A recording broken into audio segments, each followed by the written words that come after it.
Yo, one last try, pare. One last try ng pagla-live. Hey.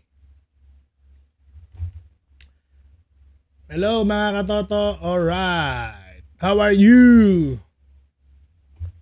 Live ulit. O, relive na to. Sana maayos na to.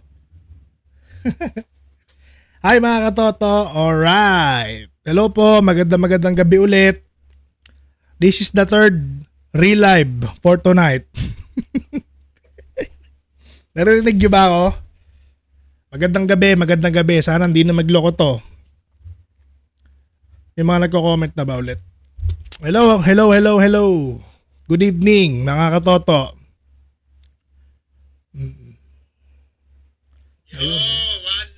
Cedric, shoutout sa'yo. JJ, shoutout. Ayan.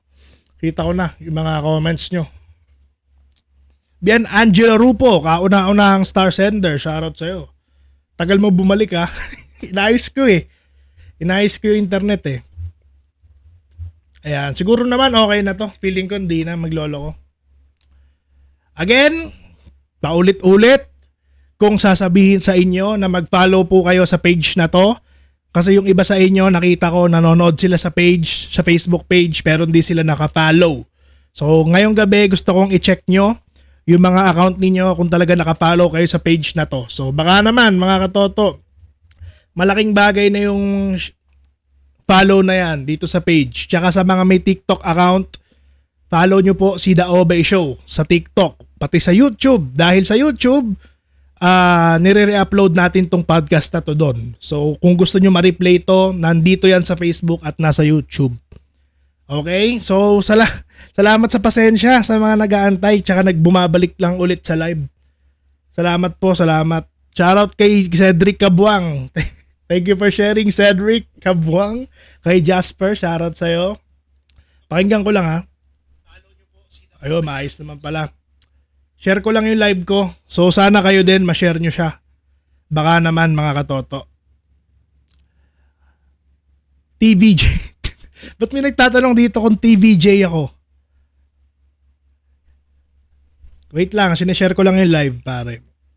Shoutout po, follower since November 2021. Hello Christian, shoutout sa'yo. What's up, pa-shoutout katoto, ang pogi mo idol, sabi ni Ed. Shoutout sa'yo Ed. Rowelson, pa-shoutout Lods. May tanong ako, wait lang, mamaya na yung mga tanong. Meron ako mga pinopromote eh. So again ha, sa mga nanonood ng live, paki-check naman po kung nakapollow na kayo sa Facebook page na to. Baka kasi hindi pa. Road to 200k na tayo. So check nyo lang. Pati sa YouTube, mag-subscribe kayo kung meron kayong YouTube account. Kung may TikTok account kayo, follow nyo rin yung The Obey Show. Dahil kadalasan, dun tayo naghahanap ng questions na sasagutin. Okay? And yun, sana nagets nyo. Bago tayo magsimula ng mga question. Gusto ko lang i-plug yung mga yan. Feeling ko hindi na ito maglolo ko kaya tuloy-tuloy na tayo. So again, kanina may mga nag-send na ng stars. So shoutout sa kanya ulit. So sa live na to, pwede kayo mag-send ng Facebook stars kung gusto ninyo. Basta ang gusto ko lang sabihin, pag nag-send kayo ng stars, maglagay na kayo ng message kasabay ng star ninyo. Okay? Para hindi ko nahanapin sa comment section yung comment nyo. Ayos ba yan? Okay. Shoutout kila RJ, kay Rickson, kay Tortang Chuyu. Salamat sa mga nag-share ng live. Malaking bagay na ho yan. Hello idol, sabi ni Pancho. Hello. Shoutout. TBJ solid ba ako? Oo naman. Oo. Rickson, hello sa'yo. Shoutout. Oy, may nag-send ng stars. Shoutout kay Joel Abelardo. Ayan, siya yung nag-send din pala kanina ng stars. Joel, shoutout sa'yo. Maraming salamat. Anong question mo? Anything rumor about sa Kang Dynasty katoto? Wala pa tayong latest rumor sa Kang Dynasty pero again, hindi pa rin sure kung sino magiging villain sa yung pinaka-villain ha, yung ibig ko sabihin na magsiset up sa Secret Wars. Pero sa Kang Dynasty, syempre si Kang ang villain dyan. Yung Secret Wars as of now, yun ang magulo. Hindi pa natin sigurado kung sino talaga yung magiging main villain. Pero again, rumor sa Kang Dynasty, ano bang pwede kong masabi? Parang wala naman ako maalala na latest. Siguro yung Shang-Chi 2, ipapalabas siya before Kang Dynasty yata. So, kukonekta yung Shang-Chi 2 dyan ng direkta din. Yun lang inaalala ko as of the moment eh. Pero ewan ko kung magkakaroon pa tayo ng latest update. Matagal pa kasi yung Kang Dynasty eh.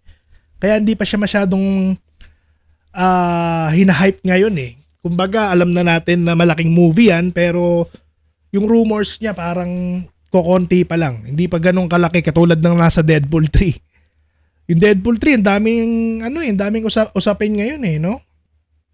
Kaya mas maganda pag-usapan nga yun kasi maraming topic. Pa-shoutout ka Toto, sabi ni John Henry. Hello. Shoutout kay Kyle, kay Aaron, kay Frank, kay AJ. Shoutout sa inyo. Malinaw ba yung dating ko? Wala na bang problema? Wala na bang nagiging problema? Pa-shoutout ka Toto from New Zealand. Sabi ni John Lawrence. Hello pare. Maabot tayo New Zealand? Seryoso? Sir, sino mas malakas? Nako, hindi ko alam tol. Hi Idol, pa-shoutout. Ano pong say ninyo sa Blue Beetle? Blue Beetle, maganda siya. Pero hindi the best. CJ Hernandez, shoutout sa'yo. Shoutout Kuya Katoto, sabi ni Jewis. Tama ba, Jewis? Hello kay Ryle. Oy Kuya Jack, nandiyan ka pala. Shoutout sa Howlers Den. Hindi ko nababasa ngayon lang. Shoutout sa Howlers Den. Follow nyo yan sa Facebook. Kung mahilig kayo sa aso, follow nyo yung pinsan ko. Hindi ko nakikita yung mga comment pala. Kanina pa pala yun. Kanina pa ba yun? Kuya Jack, kanina pa ba nagko-comment? Ngayon ko lang nakita eh. Si Arsh, hello. Ray, pa-shoutout ka Toto. Hello. Maraming salamat, sabi ni Joshua. Walang problema, Joshua. Sabi ni Julius, alam mo yung feeling na nanonood ka lang ng MCU pero yung deep stories wala kang kaalam-alam. Pero nung napanood kita, marami ako nalaman sa deep stories. Sobrang linaw ng explanation. Salamat Prof. Katoto. Oy, nakakataba naman ang puso yun. Mataba na ako, tumaba pa yung puso ko. Thank you tol, Jul Luis. Salamat sa support at sa appreciation sa ginagawa natin. Yan lang naman din yung habol natin dito. Sa totoo lang, yung inyong pagmamahal at inyong appreciation, masaya na ako. Shoutout kay Alex Paler, shoutout kay Chuchiyako, shoutout kay Kyle. Sa mga nag-share, mag-share lang kayo para tuloy-tuloy. Shoutout kay Joel Abelado, salamat sa 10 stars. Katoto, Spider-Man 4 or The Amazing Spider-Man 3? Yan. O yan na, simulan na tayo sa topic natin.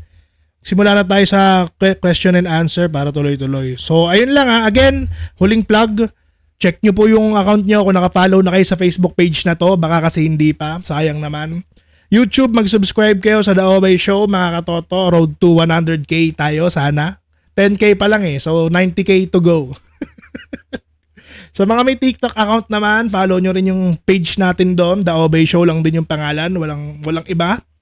Hanapin nyo lang. Napakadaling makita nun. Sa mga may TikTok account ha, kung wala kayong TikTok, gawa kayo. Para lang i-follow, no? Pero yun, sa mga gusto mag-send ng stars, available yan tonight. Pwede kayo mag-send sa live na to ng stars. At sa mga magsisend, make sure na merong mababasa kapag nag-send kayo. Kasi sayang naman kung wala. Lalabas kayo sa alert box katulad ni Joel Abelado na nag-send ng 10 stars. Okay? Okay, simula na tayo. Simulan na tayo ng Q&A natin. May tanong si Joel eh. Sabi niya, Spider-Man 4 or The Amazing Spider-Man 3? Ang mas gusto ko ba? Yun ba yung gusto mong malaman, tol? Ang mas gusto ko syempre is Spider-Man 4 ni Tobey Maguire. Sorry guys, bias talaga ako kay Tobey. Wala namang ibang sinabi eh. Kundi favorite ko si Tobey Maguire. Alam ng mga katunay na katoto yan, tsaka mga dating nakikinig. Dati pang nakikinig. So, mas gusto ko yung Spider-Man 4 kasi gusto ko makita ko sinong villain yung gagawin nila doon. Tapos, since bata pa ako, Tobey Maguire na talaga yung childhood superhero ko eh. So talagang Spider-Man 4 ang mas gusto ko. Pero sana, hindi naman malabo na mangyari yan pareho. Hindi malabong mangyari parehas yung movies na yan. No? Alam ko yung iba sa inyo, ang mas gusto nila, The Amazing Spider-Man 3 kasi ang dating si Andrew Garfield, kulang pa yung storya niya sa movies. Siya lang yung walang trilogy di ba? Pero again, kung ako papipiliin, mas gusto ko yung Spider-Man 4 pero sana mangyari pareho yan. Sony, kung nakikinig po kayo, napakarami pa pong panahon para gawin yung movies na yan. So sana mangyari siya. Okay? Ayun lang. Salamat sa 10 stars. Joel, shoutout sa kaibigan ko na si Cedric Cabuang. Nag-send siya ng 10 stars. Ano sabi ni Cedric? Uy, bago Mike, shoutout mo, family ko man. Uy, shoutout po sa Cabuang family. Hello, tol. Maraming salamat sa suporta. Anong tanong mo? Do you think may Skrulls na sa Wakanda? Uy. Nice question, Cedric Cabuang. So, etong si Cedric Cabuang, sa mga hindi nakakaalam, kaibigan ko po talaga yan sa totoong buhay. So, kita nyo naman siya, grabe sumuporta, nagsasend pa ng stars. Tol, i-cash mo na lang bukas. Mas okay yun. Pero yun, napag-usapan na namin yan sa personal, yung theory na baka may Skrull na sa Wakanda. Unang-una, sa Secret Invasion kasi, syempre nakita naman natin si Everett Ross. At si Everett Ross, meron siyang connection sa Wakanda. Malaki ang connection niya. So ngayon, napag-usapan namin na sa Secret Invasion, wala kasing nabanggit kung hanggang kailan pa Skrull si Everett Ross Kasi na-reveal sa episode 1 ng Secret Invasion na Skrull si Everett Ross. So ngayon, paano nangyari yun? Sa ending ng Wakanda Forever, kinuha siya ni Okoye. Diba? So kailan? Anong point in time nangyari yun? Kailan siya napalitan? So pumasok sa utak ko ngayon na si Okoye, mataas ang tsansa na isang Skrull. Ayan. Magandang magandang topic ngayon yan, pare. Sa tingin nyo ba, si Okoye ay may tsansang Skrull na ever since? Kaya nakuha nila si Everett Ross. Sa tingin nyo, kasi ako yun yung una ko naisip Nung nakita ko si Everett Ross na Skrull pala siya sa episode 1 ng Secret Invasion.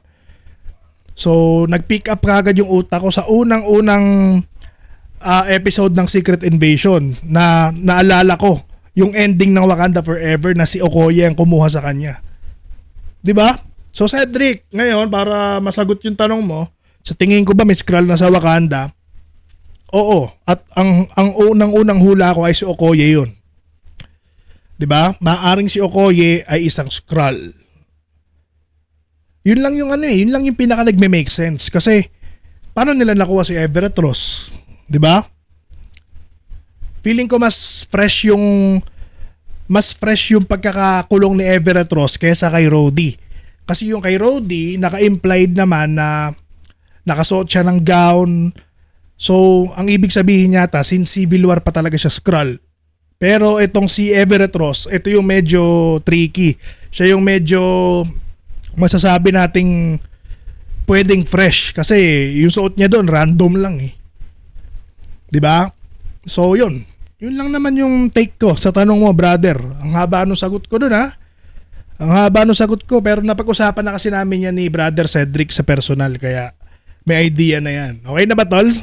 Sulit na sulit yung 10 stars mo. Ang haba nung sagot ko. Thank you, tol. Maraming salamat. Shoutout kay Jericho Del Socorro. Nag-send din siya ng 10 stars. Thank you, Jericho. Katoto, si Cable ba sa Deadpool 2? Member ba siya ng TVA? I don't think so. Hindi part si Cable ng TVA Sa pagkakaintindi ko. Pero kung gustong gawing plot twist yan ng MCU sa Deadpool 3, pwede. I-reveal na i-reveal na agent pala ng TVA si Cable, no? Kaya nagpakita siya kay Deadpool. Tapos ngayon, dahil TVA agent si Cable, kokonekta ngayon yung TVA sa Deadpool 3, pare. Yeah! Pero again, sa Deadpool 2, wala namang confirmed na TVA agent or may connect sa TVA si Cable. Pero oo nga, ngayon ko lang naisip na pwede rin gawing plot twist eh. Kasi meron siyang tech na nakakapag-travel all throughout the timeline eh. No? Oo nga, no? Ganda, nagawa ko kaya ang video yan. So yun, antayin mo Jericho, Del Socorro, baka magawan ko ng video yan dahil sa question mo na nagkaroon ako ng idea. So yun, salamat sa 10 stars tol, brother Jericho. Shoutout kay Gian, hello sa'yo Gian. Shoutout kay Ed Alan, thank you for sharing our live. Magandang gabi. Salamat sa mga nagsisend ng stars, keep it coming. And again, remind ko lang sa mga katotong nandito ngayong gabi, sana'y may natutunan na kayo sa mga pinagsasabi ko ngayon.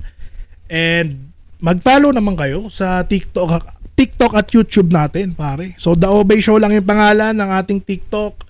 Ang YouTube din natin, The Obey Show, doon natin i-upload tong replay ng live na to. Okay? Pero swerte kayo, yung mga nanonood ngayong gabi, live to. Wala na kayong papanoorin kasi napanood nyo na ng live, di ba? Shoutout kay Joel Abelado na nag-send ng 10 stars. Sa tingin mo katoto, makakalaban ba ni Loki yung Kang variant? Ang ibig mo ba sabihin ay si Victor Timely? Si Victor Timely ba? So, I think, oo. In some shape or form, magiging kakontra ni Loki yung Victor Timely sa series. Kasi, ang gusto ni Loki gawin ay pigilan siya eh. Eh syempre, yung Victor Timely na variant na yon, hindi siya papayag na mapigilan siya ng kahit na sino, di ba? So I think yes, baka makalaban nila yon sa series. At yun nga, sinabi ko na rin naman sa mga videos natin na si Victor Timely, variant siya ni Kang, and mukhang makikita natin yung origin ng TVA, yung pagkakabuo talaga ng TVA from the start sa season 2. Yun talaga yung hula ng marami, kasama na ako dun. Diba? Pero again, only time will tell. Shoutout kay Adrian, thank you for sharing our live. Auto shoutout din tayo sa mga sharer para masaya. Oh, meron tayong 10 star sender, si Chris Marion Mendoza. Hello sa'yo. Katoto, sino ba ang magiging main villain sa Deadpool 3? Pa-shoutout po. Hello kay Chris Marion Mendoza, salamat sa 10 stars gift. So, sinong main villain sa Deadpool 3? Wala pa tayong update. Wala pang confirmed, pero napakaraming rumors.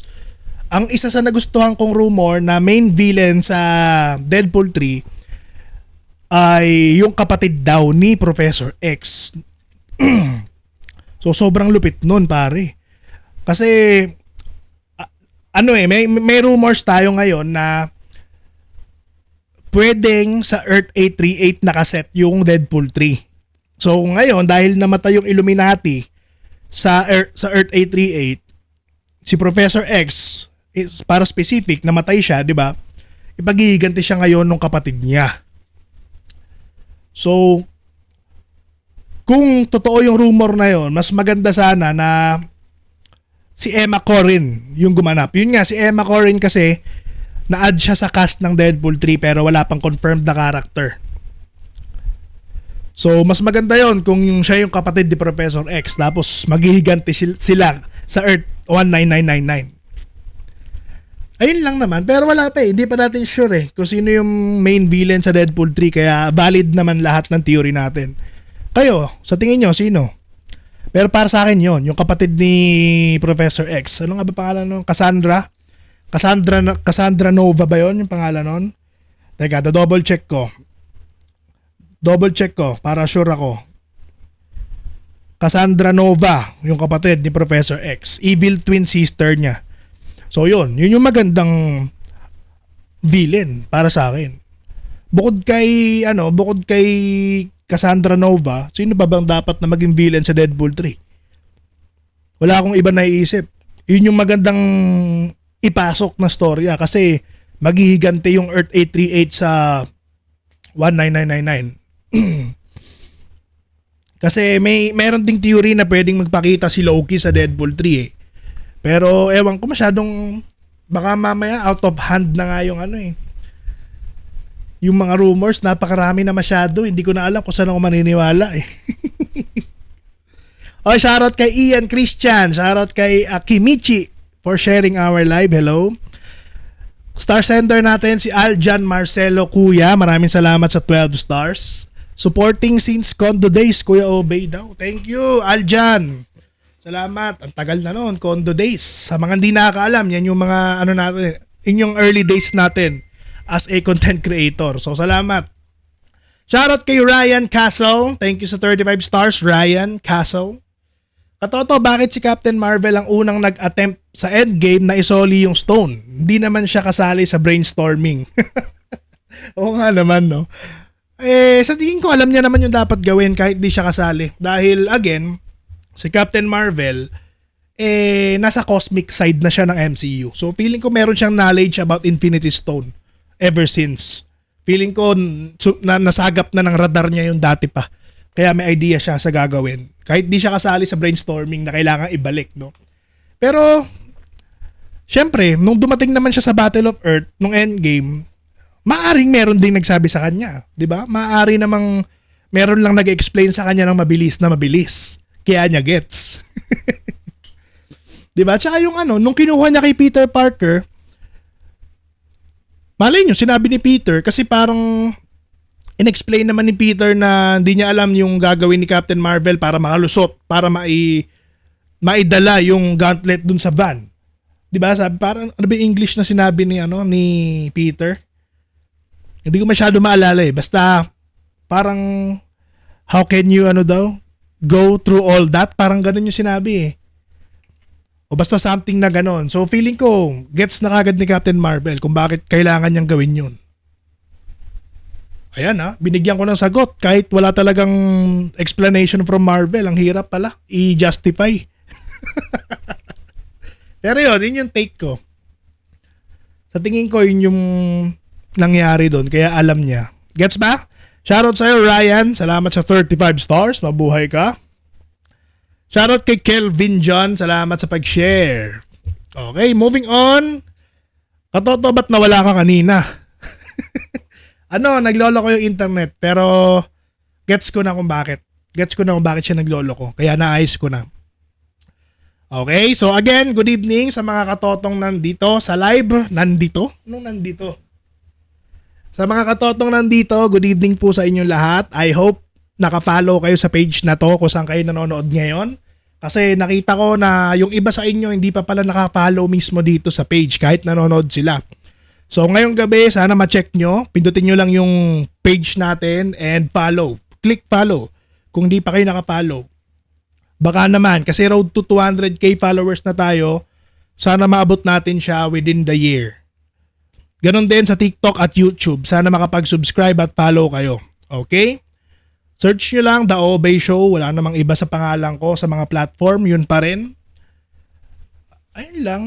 Plug lang tayo ng mabilis. And comment lang kayo ng about sa MCU. Kung meron kayong question, kung kaya ko sagutin natin. Salamat sa mga nag-send ng stars for tonight. Keep it coming. Pwede pa kayo mag-send. Mamaya pa tayo matatapos. Okay? So, pag nag-send ng stars, maglagay ng message na pwedeng mabasa. Katulad ng mga nasa alert box. Nakikita nyo naman siguro. Yan, si Aljan, tsaka si Ryan. Ganyan, may message dapat. Para hindi masasayang yung sinesend nyo. Moving on. Basa tayo ng question. May tanong ako bakit hindi kinuha ng TVA si Gamora pero nauna ang Endgame. Hindi kinuha ng TVA si Gamora pero nauna ang Endgame. Ito kasi, sa Loki series, sa TVA, hindi kaparehas yung oras. Kumbaga, time works differently sa TVA. So, hindi natin alam kung gaano kabilis yung mga pangyayari pagdating sa TVA. So, again, si Gamora, hindi siya kinuha kasi supposed to happen yun. Yun lang yung explanation ni Ramona Renslayer. Kapag hindi ka pinakialaman ng TVA, supposed to happen yung ginawa mo. Wala nang ibang sagot. Or, kung gusto nyo lang iba pang sagot, kasi after ng Loki Season 1, nagkagulo na sa TVA. At dahil iba nga yung takbo ng oras sa loob ng TVA, maaring nagkakagulo na sa TVA kaya wala na silang pakialam kay Gamora.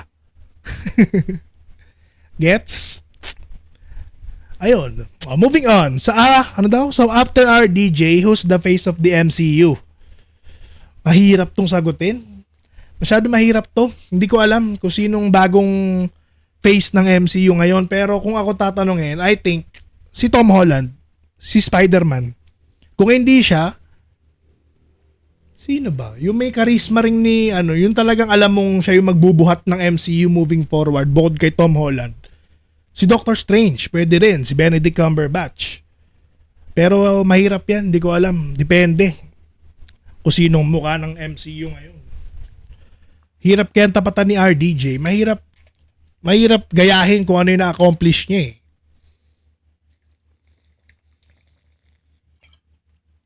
Kaya ewan ko. Feeling ko si Tom Holland. Sir! Ano daw? Nalilito ako sa comment nung iba. Ba't ganun na ulit? Posible po ba mag-cameo si Legion? Nasagot ko na yan kagabi ah.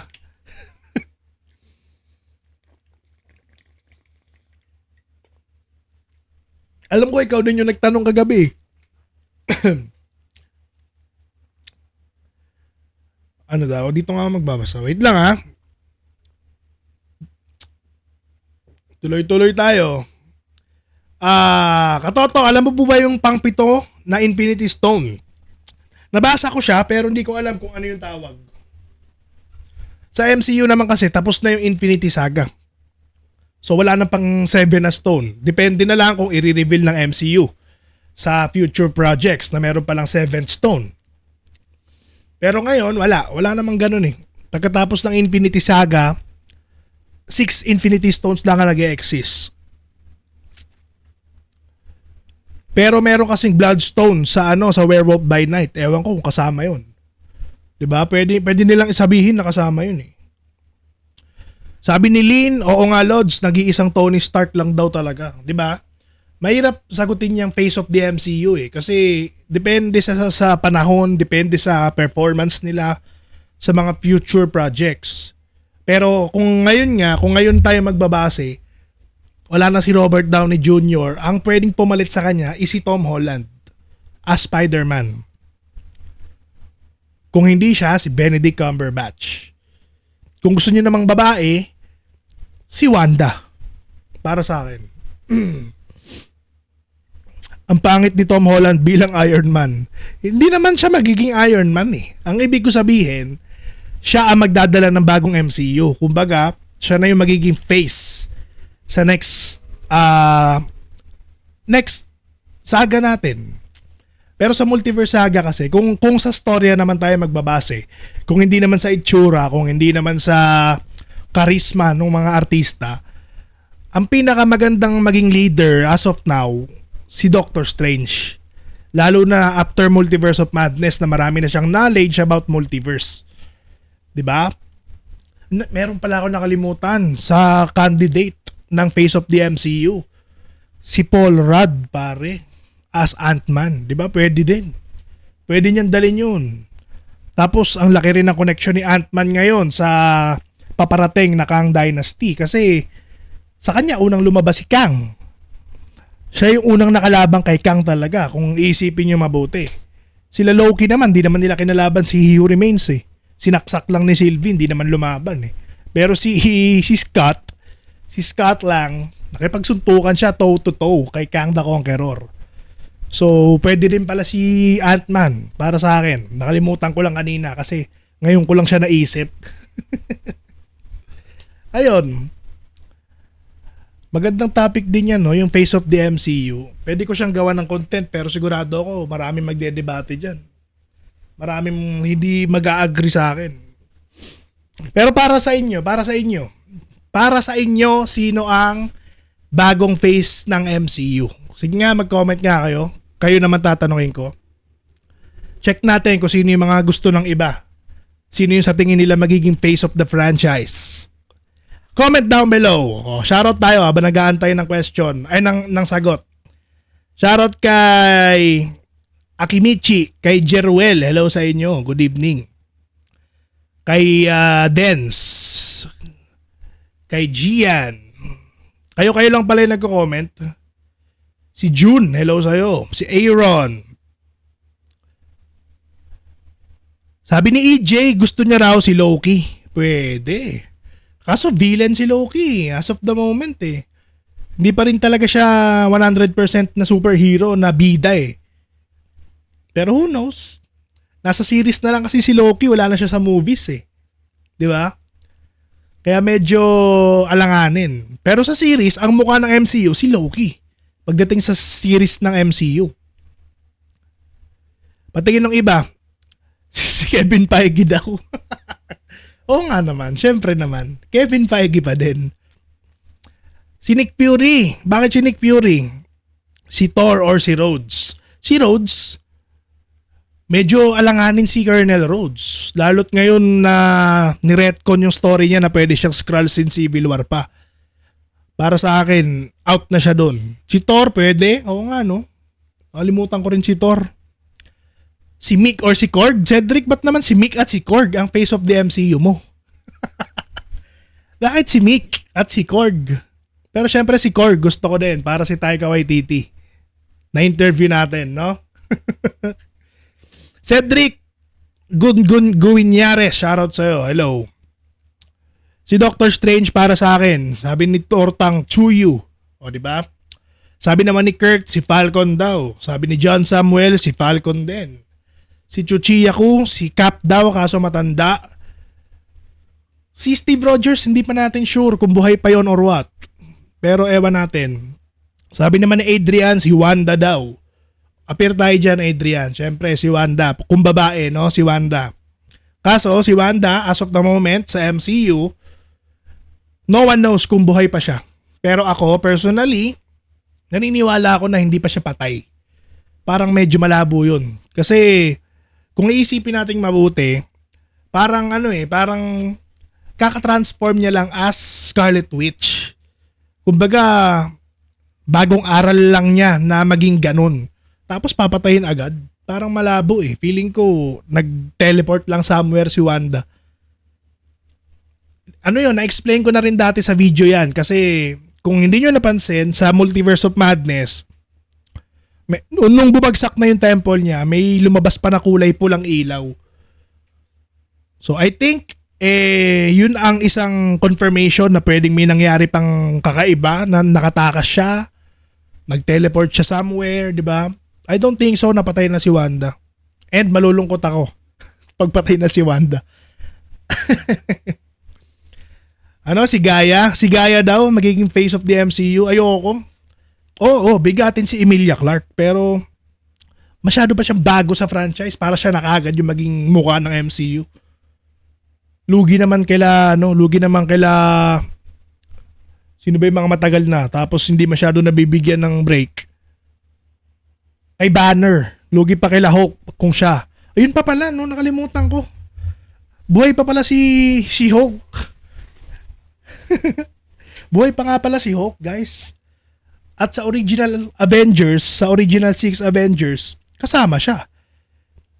Sila pa yung nakalimutan ko, no? Pero kasi, si Hulk, hindi masyadong marami yung nakaka-appreciate sa kanya sa MCU eh. Kaya feeling ko, hindi nyo siya matitripan as face ng MCU eh. Pero si Ant-Man, si Spider-Man, si Doctor Strange, tsaka si Thor, yan yung mga feeling ko na pwedeng magbuhat sa MCU as we move forward. Si Wong? Si Wong, si Wong? Side character si Wong eh. Pero kita nyo naman sa lahat ng series, halos nagka-cameo siya. Napakaswerteng tao. Lahat ng series nandun siya bukod sa Loki. Wala siya sa Loki, no? Tama ba ako? Wala siya doon. Pero lately, yung mga series, nagka-cameo si Wong eh. Ba't kaya, no? Wong Cinematic Universe.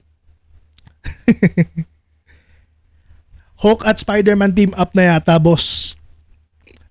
Pwede. Pero meron ding theory na si Hulk, kilala niya pa rin si Peter Parker. Di siya naapektuhan sa spell ni Strange. Ang ganda kung totoo. At least may nakakakilala pa kay Peter, di ba? Kung sakali. Tsaka si Wanda, feeling ko hindi naman naapektuhan si Wanda ng spell. Ayun lang. Si Howard the Duck daw. Ba't si Howard the Duck? Ano ibig sabihin ng I love you 3000? Nasagot ko na sa video yan. Pero again, reference lang yon sa tunay na anak ni Robert Downey Jr. Yun na yung pinakamaikling sagot. Sinasabi kasi nung anak ni RDJ sa kanya yon sa totoong buhay. So, nadamay sa movie yung script. Yung linya na yon. Yun lang yung pinakamaikling explanation. Pero nagawan ko na siya ng video. Meron din akong ginawang theory kung bakit 3,000 yung sinabi ni Morgan Stark. Panoorin nyo, napakalayo na nung video na nun, pero hanapin nyo na lang. Okay, again, good evening. Salamat sa mga nakatambay ha. Mag-share kayo ng live para lumabas kayo sa alert box. Masya-shoutout natin yung mga sharer. And sa mga nag-send ng stars kanina, thank you. Sa mga gusto pa mag-send ng FB stars, go lang. Waiting lang ako sa inyo. Basta pag nag-send ng stars, make sure na merong mababasa. Huwag kayo mag-send ng stars kung wala naman kayong gustong ipabasa sa akin kasi sayang. Unless gusto nyo lang talaga mag-send kahit wala kayong sasabihin, di ba? Ayun lang. O, basa pa tayo. Yung anak ni Gore Katoto pwede. Si ano yun? Si Love. Love ang pangalan nun. Bakit siya? I don't think so. Hindi ko feel na si Love. Si Luis Katoto. Oo nga, no? Si Luis ng Ant-Man. Oo, pwede. Pero kasi side character lang siya eh. Side character lang si Luis eh. Anong mangyayari sa Black Panther? Reboot na ba? Hindi ah. Bakit magre-reboot may bagong Black Panther si Shuri? 'Di ba? So, hindi siya magre-reboot. Para sa akin si Iron Man lang, sabi ni Lin. Ano to, mukhang Iron Man loyalist tong si Lin na. Wala raw papalit kundi si RDJ lang. Oy, shoutout kay Chuchia ko. Nag-send siya ng 10 stars. Ano sabi ni Chuchia? Di ko lang po alam kung nasagot nyo na. Di po ba na-disrupt yung canon event ni Tom nung time na niligtas ni Andrew si MJ? Ito, theory lang to ng maraming fans eh. Hindi tayo sigurado sa outcome na yan. Pero hindi rin natin alam kung ano yung canon event for Tom Holland Spider-Man. So marami lang point out na baka canon event niya yung pagkamatay ng MJ. Pero again, hindi confirmed yun. Kaya hindi natin alam kung talaga bang na-disrupt ni Andrew or wala naman talaga siyang napakialaman. Kailangan muna natin malaman kung canon event ba talaga yun sa buhay nung Peter Parker ni Tom Holland bago tayo mag-decide kung na-disrupt ni Andrew yun. Pero sige, kung ilalagay naman natin sa sitwasyon na oo, canon event yun for Tom Holland Spider-Man, di yes, na-disrupt ni Andrew. 'Di ba? Ibig sabihin, may consequence. May mangyayaring conflict sa Spider-Verse at sa MCU. Dahil according kay Miguel O'Hara, sabi niya na pagka meron kang na-disrupt na canon event, maaring mabura yung universe na yun. Kung saan ka man nakagawa kung saan mo man pinigilan yung canon event. Katulad kay Miles Morales, meron siyang dinisrupt na canon event kay Inspector Singh doon kay Spider-Man India. So, yung universe ni Spider-Man India, nanganganib na yun dahil sa ginawa ni Miles. 'Di ba? Ganun yung logic niya eh. Pero sa MCU, napakarami na kasing nangyayari sa MCU ngayon para idagdag pa yung canon event. Pero kung napanood niyo yung latest kong video kanina, sinabi ko doon na sa Deadpool 3, sa Doctor Strange, sa paparating na Doctor Strange 3, merong rumor na malalaman natin doon na sobrang nasisira na pala yung multiverse. So kung totoo na nakasira pa yung canon event na yon kay Tom Holland, sobrang dami ng problema ng Earth 1999. Sobrang dami ng bagay na nakapag-trigger ng incursion, ng canon event, kung ano-ano na yung nangyari. 'Di ba? Kawawa na yung Earth 19999. Kaya feeling ko pag-iinitan to ni Kang sa Kang Dynasty or sa Secret Wars. Yun yung nakikita kong yun yung nakikita kong dahilan ng pagkasira ng multiverse. Yung patong-patong na problema sa Earth 19999 or 616 kung ano man gusto nyo itawag sa MCU. Ako kasi hindi pa rin ako naniniwalang 616 yun eh. Naniniwala pa rin ako na Earth 19999 yung MCU with 5 nines to be specific. Kayo, ano sa tingin nyo? Ayun lang. Moving on. Ano pa? May mga nanonood pa rin pala sa akin. Mukhang maayos yung mic ko. Marami nanonood ah. Malinaw ba yung mic ko?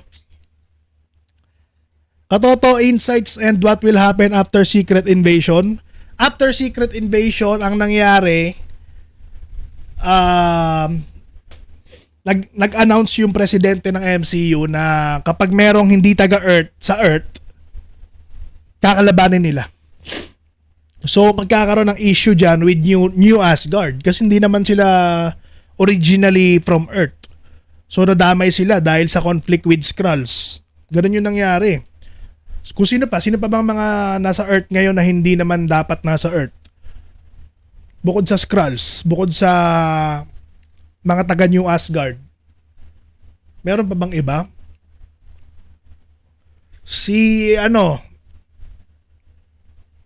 Wala na akong maisip. Bukod sa New Asgard tsaka sa Skrull, sino pa yung mga nasa Earth ngayon na hindi talaga taga-Earth? Comment nyo nga. Wala akong maalala eh. Bukod dun sa dalawang yun eh. Pero yun nga, yun ang mangyayari after ng Secret Invasion series. 'Di ba? Sabi ko nga sa inyo, patong-patong na yung problema sa Earth 19999. Bukod sa multiverse conflict, meron pang Earth conflict sa Skrulls. So, yun nga yung nagiging interesting part pagdating sa franchise ngayon kasi hindi natin alam kung ano yung unang masosolve dyan sa sobrang daming problema. Yun nga yung inaabangan natin na masolve ng MCU. Yung patong-patong niyang conflict. Pero feeling ko mas mauuna nating masosolve yung Earth conflict sa Skrull. Feeling ko sa The Marvels may sagot na nga agad sila dun eh. Feeling ko. Kasi sa ibang pictures na ina-upload ng Marvel Studios sa The Marvels regarding The Marvels, kasama na nila Nick Fury yung Skrull sa Saber. So feeling ko yung ibang Skrull kinuha na nila dun. So mababawasan yung mga Skrull na nasa Earth na, 'di ba? So una siyang masosolve kasi matatapos na agad yung conflict. Pero ang matagal-tagal is yung multiverse conflict na damay si Doctor Strange, si Wanda, si Kang, si Ant-Man, si Loki, si Spider-Man. Kasi syempre yung Spider-Verse may pagka-multiverse concept din siya eh. So maraming maapektuhan pare. 'Di ba? Kaya interesting pa rin ang MCU kung ako tatanungin niyo. Kasi marami pa siyang problem na kailangan pang isolve sa mga future projects. Meron pa rin tayong aabangan. Kumbaga, yung ibang hindi na nakaka-appreciate ngayon sa MCU, I respect their opinion. Opinion nila yon na hindi na nila trip. So, ganun talaga ang buhay. Pero para sa akin, napakarami pang magandang mangyayari sa MCU. Kailangan lang natin maging patient pagdating sa bagong saga ngayon. Okay ba yun? Si Ned ang face of MCU. Layo, hindi rin. Hindi ako naniniwala. Bakit si Ned? Bakit si Ned kung pwede namang si Peter Parker na lang? Diba? O, basa pa tayo ng comment. Salamat sa mga nakikinig ha. I hope nag-enjoy kayo sa live. Sana may natutunan kayo sa mga dinidiscuss natin. And salamat sa mga star sender, sa mga nag-share ng live. Guys, share nyo naman yung live. Nakikita ko pala yung mga nag-share. Ang last sharer ko ay si Ron Paas. Salamat sa pag-share ng live. So baka naman, sa mga katotong nakikinig, pakishare naman po yung live natin para makita rin ng ibang katoto na nagla-live tayo. Tsaka bininyagan ko na po ang ating bagong mic. So how was it? Okay naman ba? Malakas ba yung boses ko? Wala bang problema pagdating sa audio? Mag-comment kayo guys para maayos natin sa next live. Ayun, thank you for sharing, Johan. Nakikita ko na ha. Very good, salamat sa pag-share ng live. Ayun lang. Again, commercial. Follow nyo po yung page na to kung saan kayo nanonood ngayon. Baka hindi pa kasi kayo naka-follow eh. Baka nanonood lang kayo pero hindi nyo pala napindot. So ngayong gabi, gusto ko lang i-check ninyo yung account nyo kung nakapollow dito sa page. Kung hindi pa, please follow naman natin para mag 200k na tayo. Sa pagkakaalam ko, 30,000 pa ang kailangan natin para mag 200k sa Facebook. So sana maabot natin siya within the year para solid. And sa mga may TikTok account naman, make sure na maka-follow sa The Obey Show para pag may questions kayo, doon kasi ako namimili ng tanong talaga sa TikTok. And yun na rin yung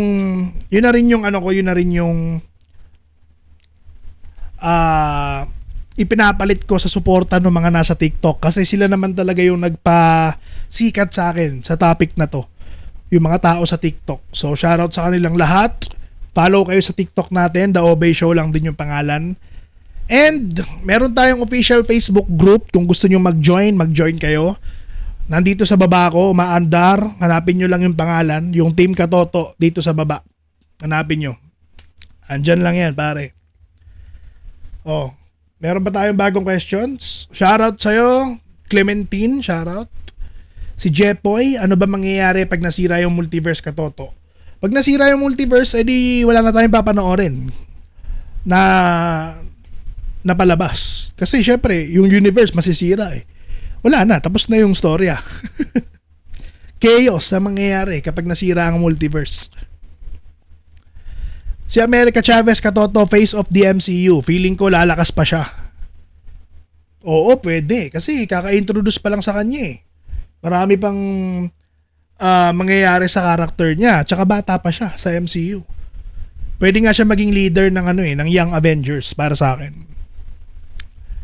Tsaka meron pa pala ako nakalimutan, si Adam Warlock, pwede din. Future. Siya ang future ng MCU. Diba si Adam Warlock? Salamat sa mga nag-share. Si Romel, si Bugs Bunny, hello. Si Dax, ayan dami nagpa-follow bigla. Diba? Sabi ko sa inyo hindi pa lahat naka-follow sa page kahit nanonood sila sa akin. So sana ma-check nyo ngayong gabi. At ma-follow nyo na para makaabot na tayo sa 200k followers on Facebook. Baka naman, pare. Baka naman. Okay, moving on. Hi Katoto, sabi ni Justin, hello sa'yo. Sabi ni Rio, hindi canon event yung Lods kasi hindi naman talaga dapat mapupunta doon si Green Goblin at ibang villain. Hindi rin natin masasabi kasi yung pagkamatay ni MJ ang pinag-uusapan natin. Hindi naman kung sinong pumatay. 'Di ba? So, maaaring canon event yung pagkamatay ni MJ sa buhay ni Tom Holland, Spider-Man. Kahit ano pa mangyari, kahit sino pang pumatay, basta canon event yung mamatay siya. 'Di ba? Yun yung point. Hindi kung sinong pumatay, hindi I mean, 'di ba? Yung pagkamatay lang ang tinutukoy natin. Hindi yung killer. Hindi yung cause. Hindi yung suspect. Ayun. Katoto, sa mo nakuha yung mga Marvel video sa tabi mo? Parang sa YouTube siya na nakapost. Meron dong open na video na nakuhaan ko niyan. Okay, moving on. Ano ba? Katoto, pag naka 1 million followers ka, shoutout mo ako agad. Shoutout na kita ngayon, Ed. Kasi mangyayari naman yun sa future. Kaya natin yun abutin. 1 million followers. Sama-sama tayo. Bucky Barnes, Katoto, face of the MCU. Sabi ni CJ. Bucky? Pwede. Marami ring fans si Bucky eh. Kasi simula pa lang ng MCU, nandun na rin siya eh. Pwede. Buhay pa naman siya. Oo nga, Bucky Barnes. Shoutout sa'yo, Gwendolyn. What's up?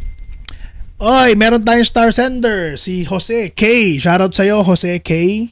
Nag-send siya ng 35 stars. Katoto, papanoorin mo ba ang Daredevil at Punisher Netflix series bago lumabas ang Daredevil Born Again? Ito feeling ko baka hindi muna. Hindi ko muna papanoorin kasi ang nangyayari ngayon sa Daredevil, hindi tayo sigurado kung canon na ba siya 100%. Pag sinabi nating canon, yung meron bang relevance sa storya ng MCU, ganon.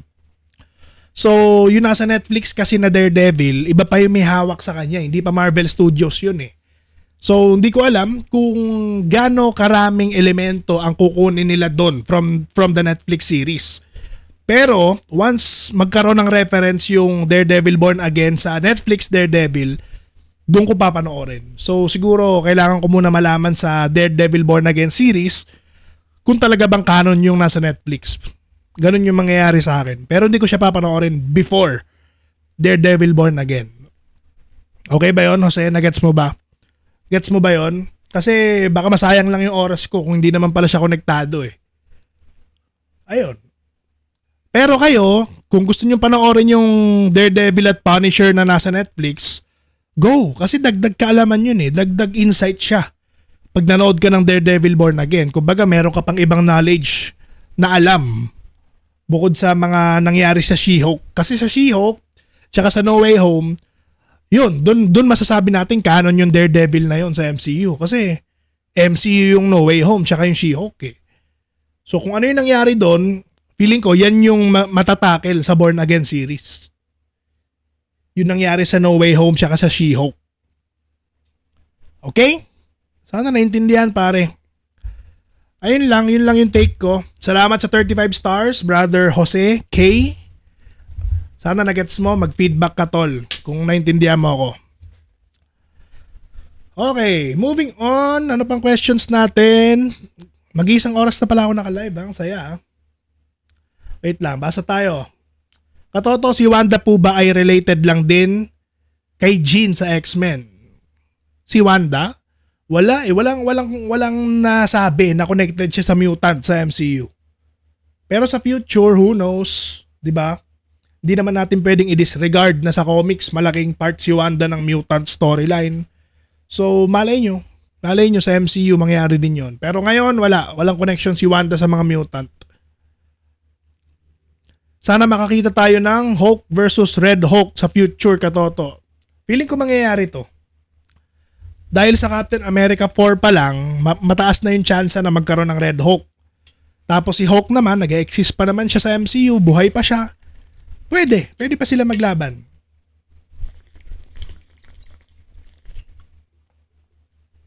Kayo ba? Naniniwala ba kayo magkakaroon ng Red Hulk sa MCU? Kasi ako oo eh. Feeling ko, yung bagong Thunderbolt Ross sa Captain America 4, yun kagad yung iaambag niya sa MCU. Magiging Red Hulk siya. Only time will tell. Ayun. Grabe, ang dami palang storya ng Marvel. Ang hirap makasabay pag hindi masyadong nanonood.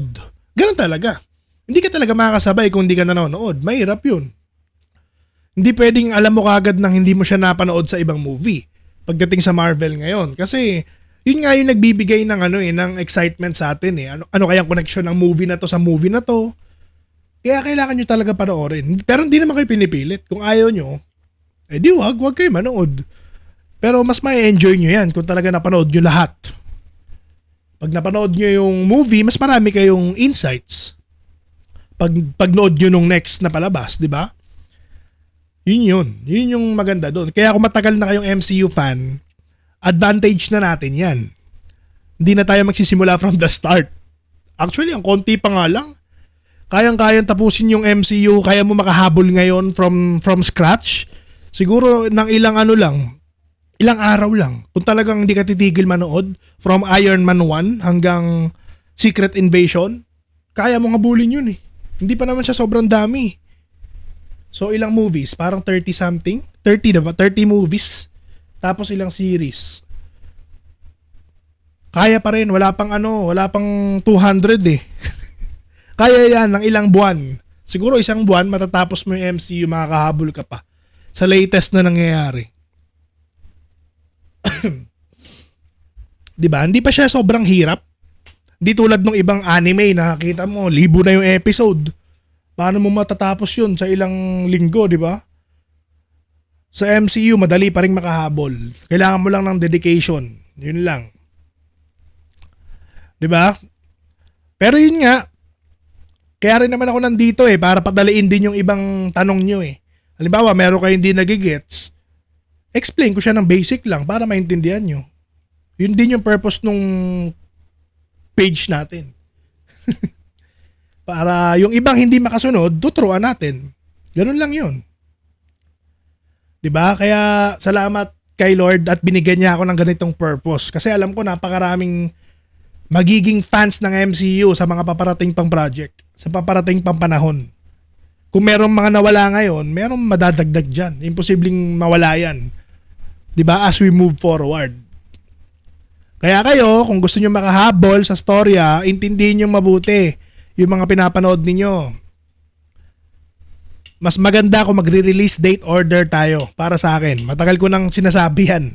Release date order ang sundin nyo kung magsisimula kayo manood ng MCU. Pero kung matagal ka nang nanonood, pwede mong subukan yung chronological. Halimbawa, kabisado mo na talaga lahat nung napanood mo. Mag-chronological ka, may matututunan ka dyan.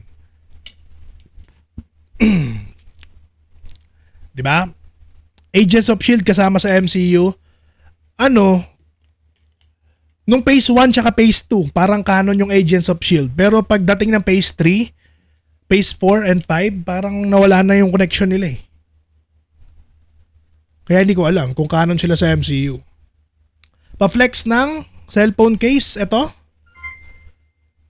Paano ko ba i-flex to? Sa Shopee lang to eh. Sa Shopee ko lang to nabili. So, search nyo lang, Marvel Spider-Man case sa Shopee. Hindi ko alam kung paano ko siya i-flex. Hindi ko alam yung link.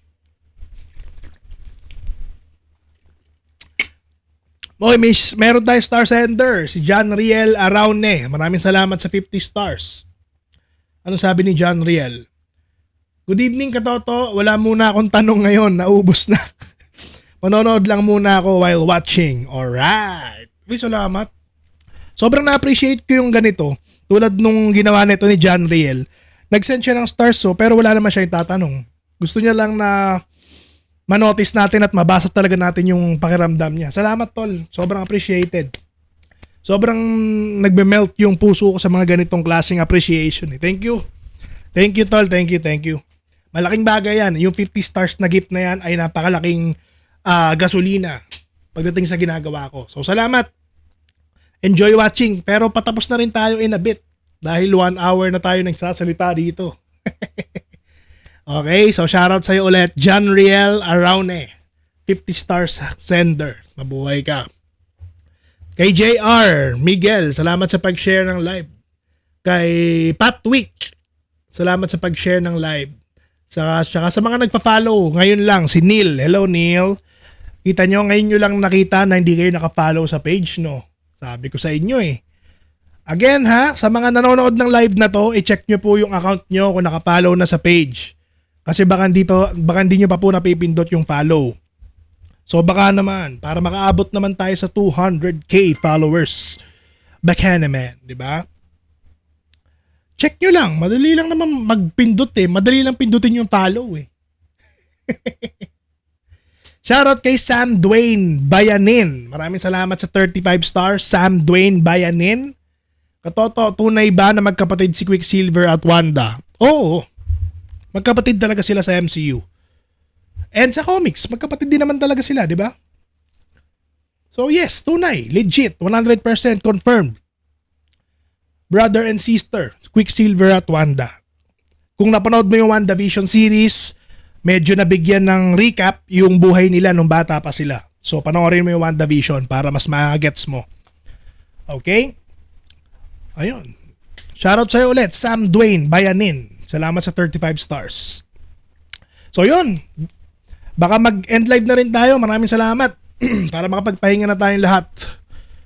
Kuya Obey, I miss you. Sabi ni Erdy. Oy, namimiss ko na rin kayo dyan, brother. Shoutout sa'yo. Katoto, pumayat ka ata. Talaga ba? Siguro kaka-basketball, guys. Kaya medyo nababawasan yung timbang. Pero yun nga, masarap pa rin kumain. Okay na ba kayo? So salamat ha. Sana may natutunan kayo sa podcast natin tonight. Sa mga mag-aantay ng replay nito, hindi ko alam kung buburin ko siya dito sa Facebook. Pero sure na nasa YouTube to. Pagkatapos. Okay? O sige na. Good night everyone. Shoutout tayo bago tayo mamaalam ng totoo. bago ako mag good night tonight. Comment na yung mga gustong mabati para makabati ko naman kayo. Baka magtampo kayo eh. Comment down below. Shoutout sa'yo, CJ Hernandez, si JR Miguel, si Arsh Tabanas, hello, si Kenji Ito, si Dens Beltran, shoutout, si Brian Toledo, shoutout. Sino pa hindi ko nababati? Mag-comment na kayo guys. Thank you so much for dropping by. Sa lahat ng Star Senders, bukas ulit. Si Ven Torres, shoutout sa'yo. Joseph Cuyones, Insan, shoutout sa'yo. Nandiyan ka pala. Si Rio Renz Pasha, salamat sa pag-share. Sino pa? Mahal kita, shoutout sa'yo. Ganda ng pangalan mo ha, pagmamahal pare. Sino pang di ko nababate? Lee Daniel, shoutout sa'yo. Okay na. Nabati ko na ata lahat. Christopher Fernando, hello. Thank you so much for dropping by. Si Dan, hello sa'yo. Si Jose Christian, shoutout. Wala ka bang balak mag-gym? Wala eh, tamad ako eh. Anong YouTube channel mo Katoto para makapag-subscribe ako? The Obey Show lang, search nyo lang. Subscribe to The Obey Show on YouTube. Tsaka sa TikTok, mag-follow kayo guys. And again, one last time, check nyo yung Facebook page nyo. Baka hindi pa naka-follow sa page na to. Follow nyo na ngayon. Sino ba? Si Job Garcia, shoutout sa'yo. Si Leiron Jeo. Si Denmark Mahinay, shoutout sa'yo. Si Herald Acosta, hello. Thank you so much. Sarap tumambay sa podcast mo. Salamat, Dens. Mabuhay ka. Salamat, sobrang appreciated yung mga ganyan. Tambay ka ulit sa next live. Si Ernesto, shoutout sa'yo. Herald Acosta, hello. Okay na, okay na. Are we all good? Na-shoutout na lahat? Nabati na lahat siguro, okay na. Okay, so again, nag-upload ako kanina ng video tungkol kay Doctor Strange. So sana napanood nyo na. Mag-drop kayo ng comments nyo, mag-react kayo, and pakishare na din after nyo panoorin. Okay? Nasa baba lang yung video na yon ng live na to. So, ayun. It's all good in the hood. Maraming salamat mga Katoto. Kita-kits sa susunod na video at sa next live. Katoto out. Have a good night everyone. Let's go. Alright. Bye.